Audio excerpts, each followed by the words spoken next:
Hello everyone, welcome back with our 15-day spoken English beginner level course. Today is the 11th day session. We are meeting with the complex sentences. What are the complex sentences? Complex sentences are the sentences that with two simple sentences connected by a conjunction. ஒரு conjunction வைத்து இரண்டு சிம்பிளான சென்டென்சஸை இணைத்து உருவாக்கக்கூடிய ஒரு sentence தான் complex sentence என்பது. So இவ்வாறான சென்டென்சஸை நீங்கள் உருவாக்கி பேசுவதன் மூலமாக ரொம்பவே தெளிவாகவும் அதே போல் ஃப்ளூயண்ட்டாகவும் பேசுகிறதுக்கான ஒரு ஆப்பர்ச்சுனிட்டி உங்களுக்கு கிடைக்குது. ஸோ இன்றைய வீடியோவில் சில கன்ஜங்ஷன்ஸை அவற்றோட யூசர்ஸ் எக்ஸாம்பிள் சென்டென்சஸ் இவை எல்லாவற்றையுமே பார்க்க போகிறோம். அது மட்டும் இல்லாமல் ஒவ்வொரு கன்ஜங்ஷனோட லெசனுக்கு பிறகும் உங்களுக்காக ஒரு மினி டெஸ்ட் தயாராக இருக்குது. ஸோ அதை நீங்கள் சக்ஸஸ்ஃபுல்லாக கம்ப்ளீட் பண்ணுவதன் மூலமாக ஒவ்வொரு கன்ஜங்ஷனையும் யூஸ் பண்ணி எப்படி கரெக்டாக சென்டென்ஸ் உருவாக்குறது என்ற ப்ராக்டிஸும் உங்களுக்கு கிடைக்க போகுது. ஆன்சர்ஸை கண்டிப்பாக கமெண்ட் செக்ஷனில் மென்ஷன் பண்ணுங்கள். அதோட எந்த ஒரு பார்ட் ஆஃப் திஸ் வீடியோவையும் நீங்கள் மிஸ் பண்ணிடாதீங்க. Okay, then let's get started. First one, goes and effect.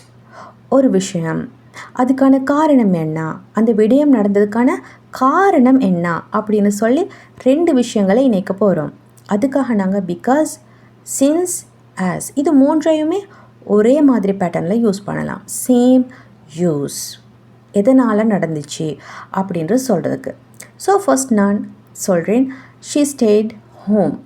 She stayed home அப்படின்ற ஒரு விஷயம். ஸோ இது எதனால் நடந்துச்சு என்று அடுத்து சொல்கிற பட்சத்தில் நான் பிகாஸ் என்று சொல்லி அந்த ரீசனை சொல்கிறேன். Understood? She stayed home because it was raining. Because it was raining. So அதுக்குரிய கோஸ்க்கு முன்னாடி தான் நீங்கள் பிகாஸ் என்று சேர்க்கணும். மழை பெய்ததால். மழை பெய்ததால். ஸோ என்ன நடந்துச்சு? She stayed home. ஸோ அவள் வீட்டில் தங்கினாள். இதுக்கான வெவ்வேறு ரீசன்ஸை நீங்கள் கொடுக்கலாம். எல்லாவற்றுக்கும் முன்னாடி பிகாஸ் சேர்ந்தால் தான் அது ஒரு பர்ஃபெக்டான சென்டென்ஸாக அமையும். She stayed home because it was raining. She stayed home because she was tired. She stayed home because she wanted to study. She stayed home because she had to cook. She stayed home because she was ill. Okay, so இதே சென்டென்ஸை நீங்கள் காரணத்தை முன்னாடி உபயோகித்தும் உருவாக்கலாம்.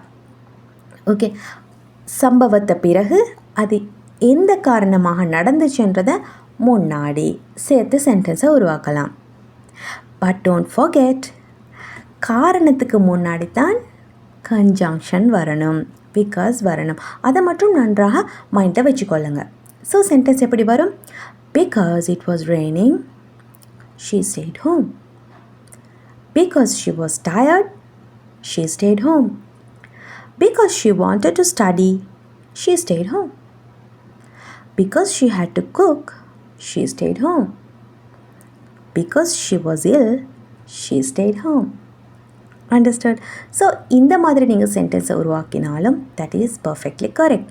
But எழுதக்கூடிய பட்சத்தில் மட்டும் நீங்கள் because it was raining comma she stayed home என்பதாக எழுதணும். ஓகே, முதல்ல நீங்கள் காரணத்தை சொன்னீங்கன்னு சொன்னால், அதாவது கன்ஜங்ஷன் சேர்க்கப்பட்ட சென்டென்ஸ் முன்னாடி இருந்துச்சுன்னு சொன்னால் அதில் இறுதியில் கமா சேர்த்து தான் நீங்கள் இஃபெக்டை சொல்லணும். ஓகே, அந்த கோர்ஸுக்கு ஒரு இஃபெக்டை கம்மா போட்டதுக்கு பிறகு தான் சொல்லணும். பட் இஃபெக்ட் முன்னாடி வந்துச்சுன்னு சொன்னால் நோ ப்ராப்ளம். இஃபெக்ட்டுக்கு பிறகு கன்ஜங்ஷன் வந்து அதன் பின்னாடி கோர்ஸ் வரும். ஓகே, நான் பிகாஸ் என்பதுக்கு பதிலாக சின்ஸையும் நீங்கள் யூஸ் பண்ணலாம். அதே இடத்துல சின்ஸினையும் யூஸ் பண்ணலாம். இப்போது இதே சென்டென்ஸை நீங்கள் பிகாஸ்க்கு பதிலாக சின்ஸ் சேர்த்து சொல்லி பார்க்கணும். Okay, shall we start? She stayed home since it was raining.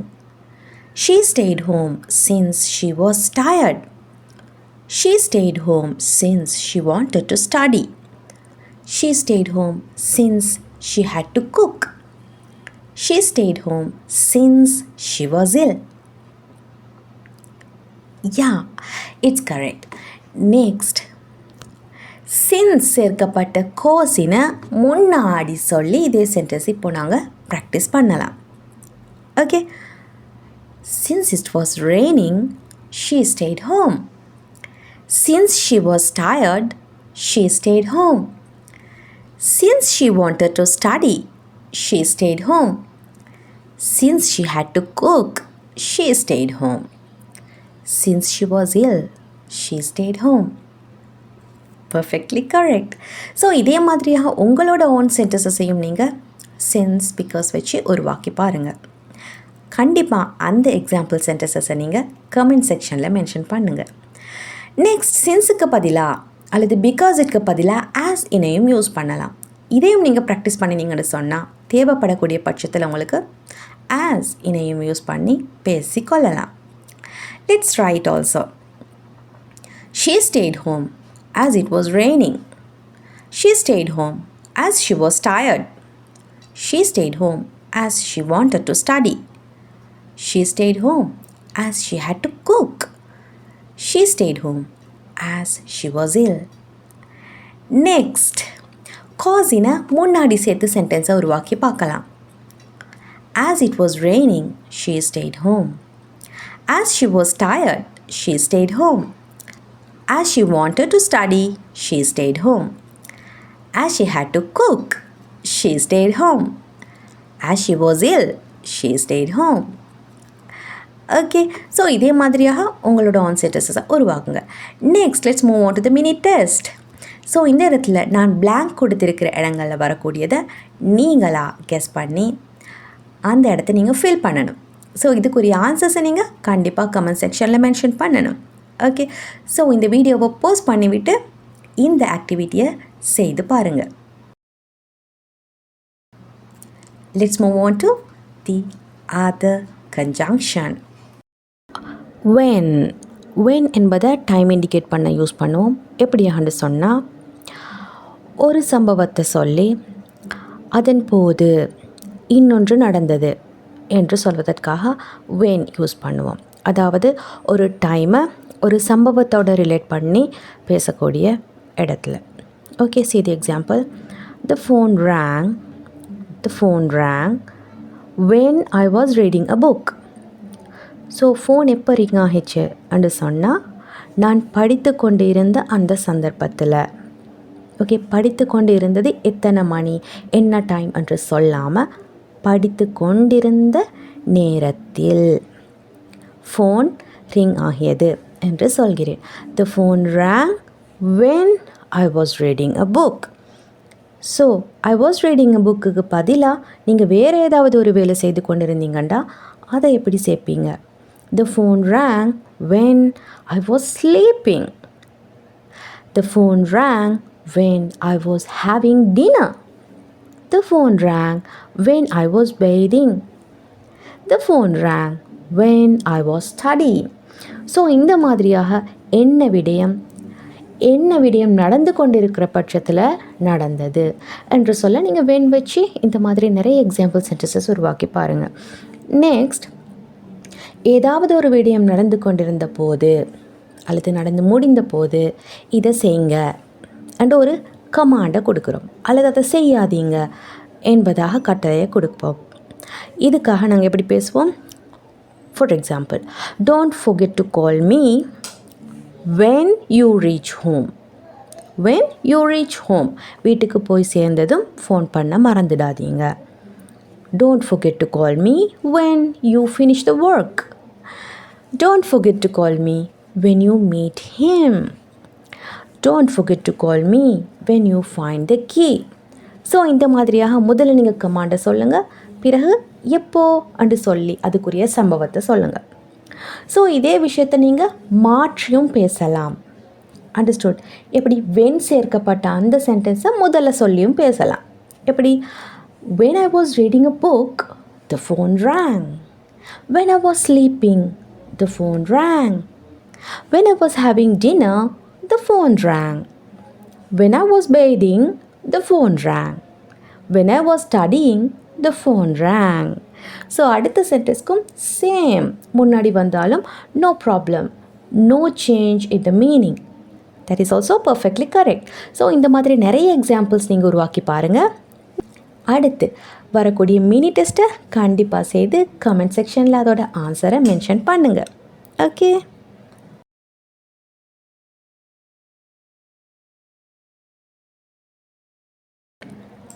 let's move on to the next conjunction, while. இதுவும் டைம் இண்டிகேட்டர் தான். while என்பது நாங்கள் யூஸ் பண்ணுவது இரண்டு சம்பவங்கள் பேரலாக நடந்து கொண்டிருக்குது என்று சொல்வதற்கு. அதாவது ரெண்டு விஷயம் சேம் டைமில் தொடர்ச்சியாக நடந்து கொண்டிருக்கிற பட்சத்தில் while என்பதை வச்சு அந்த ரெண்டு சம்பவங்களையும் இணைக்கிறோம். See the examples to understand it properly. I'm studying while my mom is cooking. So நான் என்ன செய்து கொண்டிருக்கிறேன்? படித்து கொண்டிருக்கிறேன். I am studying. Same time என்னோட மதர் குக் பண்ணி கொண்டிருக்கிறார். I am studying while my mom is cooking. I am studying while my dad is talking to somebody. I am studying while Tom is watching TV. I am studying while they are having dinner. Next, she was working while the baby was sleeping. She was working while the baby was playing. She was working while the baby was disturbing. She was working while the baby was fill in the blanks. Next, she was working while. You have to put something what the baby or somebody else doing when she was working. Okay, உங்களோட own தாட்ஸை நீங்கள் இந்த இடத்துல use பண்ணிக்கொள்ளுங்க. இதே மாதிரி நிறைய example sentences உருவாக்கி பார்த்தீங்கன்னா உங்களுக்கு இந்த whileோட யூசேஜ் ரொம்பவே ஈஸியாக ப்ராக்டிஸில் வரும். Next move on to the mini test.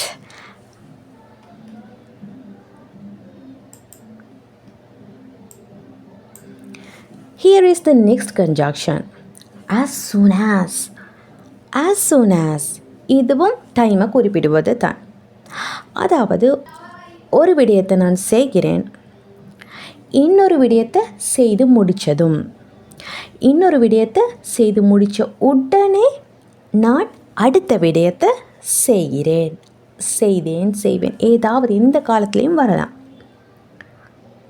Okay, see the example sentences. I will call you as soon as I arrive.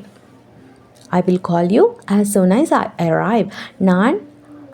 நான் வந்தடைந்ததும் கால் செய்கிறேன். Got it? So ஒரு விடயம் நடந்ததும் அடுத்தது செய்கிறேன். See other examples also. I'll call you as soon as I finish the work. I'll call you as soon as I meet him.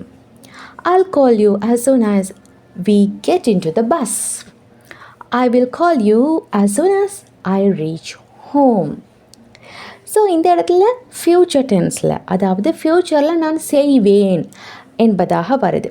I will call you as soon as. I will arrive. No, you don't want to use like that.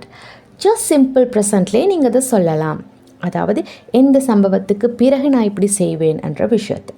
Okay, I will call you as soon as I arrive. Got it? Do the mini test. Don't forget to put the answers in the comment section. And let's move on to the next conjunction to make a complex sentence. Here are 3 conjunctions. இவை மூன்றுமே same use, ஒரே விடயத்துக்காக use பண்ணப்படுவது. அதாவது கண்ட்ராஸ்டான விஷயங்களை இணைக்கிறதுக்கு. although, even though, whereas. She finished her homework even though she was tired. She finished her homework. அவளுடைய ஹோம்ஒர்க்ஸை முடித்தாள். even though she was tired. டயர்டாக இருந்தும். Okay, அவ்வாறாக இருந்தும் இதை செய்தேன். இந்த மாதிரியான ஒரு மீனிங் கொடுக்குது. She finished her homework even though it's too late. She finished her homework even though she was ill. She finished her homework even though it's hard. Got it? So இந்த சென்டென்ஸையும் நீங்கள் மாற்றி பேசலாமா, முன்னாடி கன்ஜங்ஷன் சேர்த்த சென்டென்ஸை சேர்க்கலாமா என்று சொன்னால் S, that is perfectly correct. எல்லா சென்டென்சஸும் எல்லா கன்ஜங்ஷன் சேர்த்த சென்டென்சஸும் இதே போல் தான். முன்னாடியும் நீங்கள் கன்ஜங்ஷன் சேர்த்த அந்த க்ளோஸை சொல்லலாம். எப்படி? even though she was tired, she finished her homework. Even though it's too late, she finished her homework. Even though she was ill, she finished her homework. Even though it's hard, she finished her homework. Okay, even though போலவே same மீனிங்கில் although use பண்ணலாம். She finished her homework although she was tired. She finished her homework whereas she was tired. டயர்டாக இருந்தும் ஹோம்ஒர்க்கை முடித்தாள். So இதே போல் உங்களோட own ஐடியாவில் வரக்கூடிய சென்டென்சஸையும் உருவாக்கி பாருங்கள். அதே போல் கமெண்ட் செக்ஷனில் அவற்றை மென்ஷன் பண்ணுங்கள். நெக்ஸ்ட் உங்களுக்கான மினி குவிஸ் வரப்போகுது. இது எந்த கன்ஜங்ஷன் பற்றியதுன்னு சொன்னால் கண்ட்ராஸ்டான ஐடியாஸை சொல்லக்கூடிய even though, although, whereas இவற்றை வச்சு தான் இந்த மினி டெஸ்ட்டை நீங்கள் ஃபீல் பண்ணணும். ஸோ இன்றைய நாள் நாங்கள் நிறைய கன்ஜங்ஷன்ஸ் பார்த்தோம். அவற்றை வச்சு சென்டென்ஸ் எப்படி உருவாக்குவது, அதே போல் ப்ராக்டிசஸும் செய்தோம். ஸோ இதே மாதிரியான ஓன் சென்டென்ஸை நீங்கள் நிறைய உருவாக்குவதன் மூலமாகத்தான் உங்களோட ஸ்போக்கன் இங்கிலீஷுக்குள்ளே இவற்றை புகுத்தி கொள்ளக்கூடியதாக இருக்கும். நீங்கள் ரியல் லைஃப்பில் பேசக்கூடிய சந்தர்ப்பத்துலேயும் ஈஸியாக அவற்றை யூஸ் பண்ணுறதுக்கான ப்ராக்டிஸ் நிறைய சென்டென்சஸை நீங்கள் உருவாக்குறது மூலமாக தான் வருது. ஓகே, ஸோ இன்றைய லெசன் இதோடு முடிய போகுது. ஸோ நெக்ஸ்ட் லெசன்லேயும் இதே மாதிரியான இம்பார்ட்டண்ட்டான சென்டென்சஸ் தான் நாங்கள் பார்க்க போகிறோம்.